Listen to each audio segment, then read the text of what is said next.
He is in a class of his own when it comes to coaching at the moment, and that, of course, is the Premiership coach, Damo Kano. Introduce him. Well, we just had the Norm Smith medalist, TJ. We've now got the Premiership winning coach for the 2021 season, Simon Goodwin, who was been, again, good enough to wander down and have a chat to us.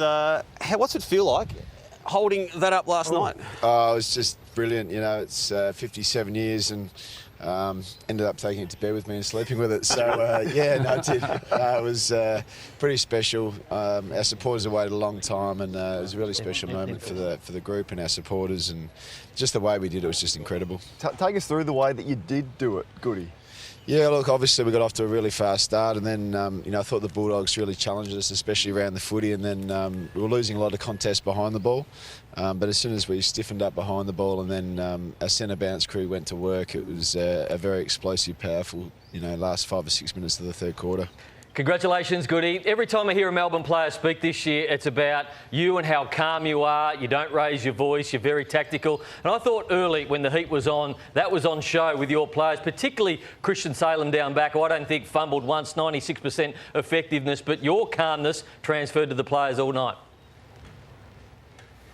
Yeah, Brandy, we've something we've worked on all year. Worked on our ability to reset under pressure and stay calm and understand what the game needs. And, we'd been in that position for a while, in a number of games this year. I remember a game against Brisbane up in Sydney in about round 11 where we were 20 points down at half-time. And this group's got an amazing ability to reset themselves and understand what the game needs and then be able to hit the scoreboard when required. So there was a bit of calmness in the group, and, we had some clear solutions at half-time when we went to work. Hey Simon, congratulations. I saw Darren Burgess come in and say a few words to you just as you were about to, I think, go past them, or you got within one goal. Do you remember that and what he had to say at that moment?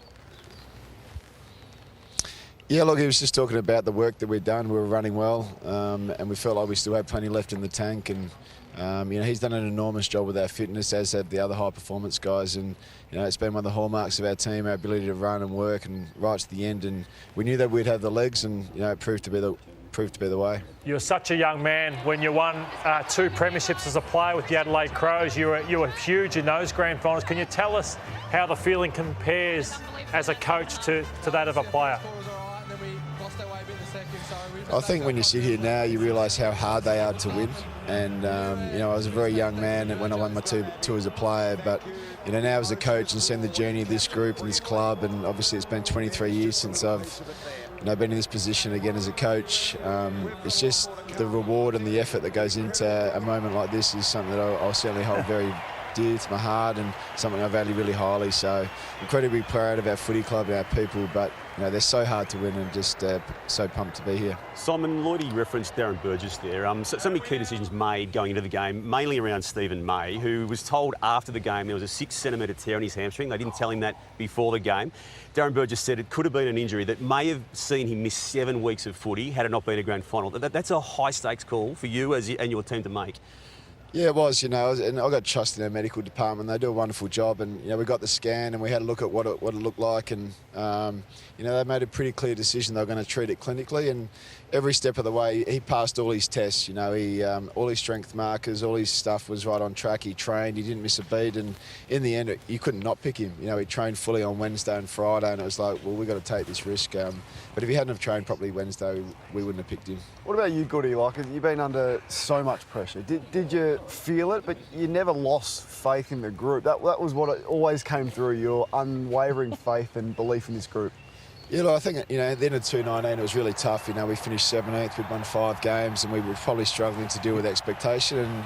And personally, myself, I was struggling as well. The game was getting hold of me and the stresses and pressures, and I made some changes. I got some mentors away from the game that really changed my look at, how I saw things. And I believed in this playing group, and I believed in the journey we were on.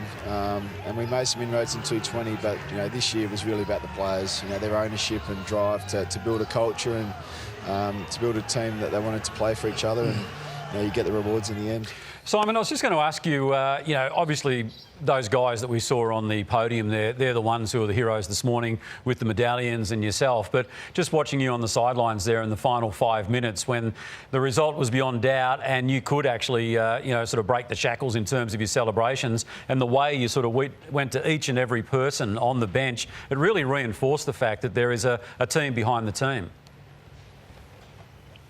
Yeah, look, it's way more than a senior coach footy clubs. You need a lot of good people to build a strong footy team and a strong footy department. And some people have put in an extraordinary amount of work. And it's very rare that you get in footy where you get a really unified footy club, a unified footy department. There's no ego. They're humble. They do their job. And at the end of the day, I'm someone that sits there and is able to get the benefit of that. But the work that goes in from those people is extraordinary, and they got their right deserve yesterday. Hey, well done, Goody. Billy here, mate. Who's your favourite player? And did you think about bringing the medical sub on at the end there? Oh, we spoke about bringing the sub on at the end just to get him on JJ. It's tough to sit there for the whole grand final. Harmsy said, I'm cramping up, whack JJ on, and we checked with the medicos, you can't put him on for a cramp. So we tried our best, but I love them all. I love them all. There's just some guys that have been here a long time. Jack Viney, what he's given to our footy club. Yeah. From the day I walked in, all he said is, I want to be part of a great footy team and a great footy club, and he's worked incredibly hard. The story of Max Gawn, where he's come from. And then you just spoke to the guy, Christian Petrarca and Clayton Oliver, they're like kids to me. They're you see them grow from young guys when they first walk into grown men, and I couldn't be prouder of some of those guys. Simon, the Norm Smith medal voting's been discussed already this morning. Were there some names outside of that you're particularly impressed with? The news out of the rooms was that Brayshaw had a massive game, and so too did Jackson. Yeah, I thought Brayshaw was unbelievable. His contest work on the wing, I thought his 10 or 15 minutes in that third quarter was extraordinary. And Jackson's ability to go in the ruck, and I think it typified our team, that Jackson was able to go in the ruck for 10 or 15 minutes and be really dynamic. And Maxie came to the bench and he said, Jacko's hot, just leave him there. So, we left him in there. And I think that's the trust that, our players have in each other. Maxie was probably our best player in the prelim, but for him to come and say, leave Jacko in the ruck, it says a bit about our team. And Goody, I've got no doubt you had one of the greatest speeches of all time ready, but unfortunately Basil just didn't let you speak. Yeah, I got shafted, didn't I? I didn't know what happened there. I had it all ready to go. I had the cheat notes and a few sponsors. Say it now. Out, but give the speech now, Goody. Do it now. Yeah. I just would have said to the supporters and everyone at home, this is us, this is who we are, and they should be so proud. So, hopefully all the supporters back home are enjoying it. I know they're in lockdown, but speaking to a few, I know they're singing a few beers. No, that's Goody, great we'll let stuff. you go. You got so much to do. We thank you so much for your time. Obviously, congratulations, and one last message maybe for those Melbourne fans at home that could only watch it with their own family yesterday. Oh, just enjoy it with your kids. This is a new generation of Melbourne. We've missed a lot of generations of success, and now we get our kids to enjoy it, and hopefully there'll be lots of Melbourne scars going for many years to come. All right, and Simon, I've had great success with this theory so far. Do you reckon when Caleb Daniels flung Max Gawn into the turf, was that the turning point, do you think?